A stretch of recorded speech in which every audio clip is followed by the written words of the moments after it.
Si AJ. Oo nga. Naging showbiz din ang buhay niyan dati dahil sa kanyang dahil sa Oo. controversy ba? Ito muna, sports muna ako, March, ha? Ang brigada sa ating balitang showbiz. Nasunggit na Filipino gold golfer.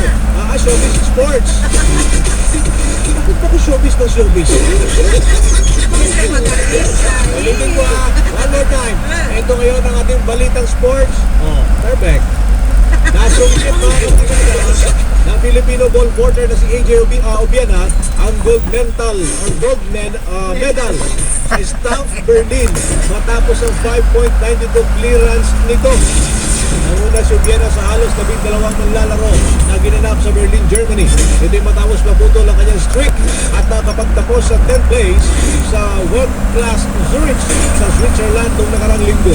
Nakabit ni Obiana ang kanyang panalo sa ika-4 na pagkakataong sumali dito ho sa Berlin matapos ang 10th place finish noong 2019, 4th place noong 2018 at second place naman noong 2022.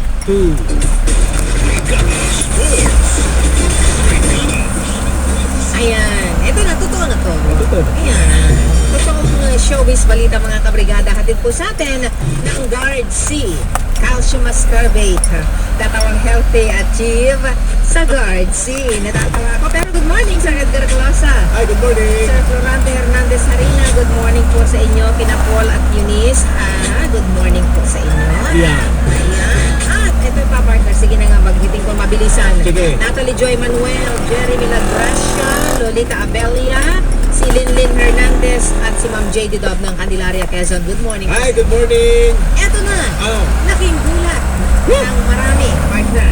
Nang mag-propose, ang pagpapropose ng dating child star na si Bugoy Carino sa kanyang girlfriend na si EJ Laure sa kanyang 21st birthday celebration. Hi, CJ.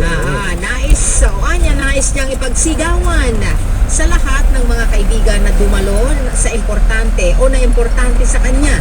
Si EJ, kaya't pakakasalan niya ito. Aba? Ito yung volleyball player, partner, tsaka yung mas batang aktor. Yan.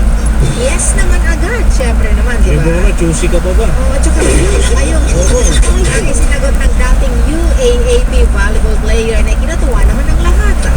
Matatandang naging controversial ang relasyon ng dalawa. Ito na nga ba?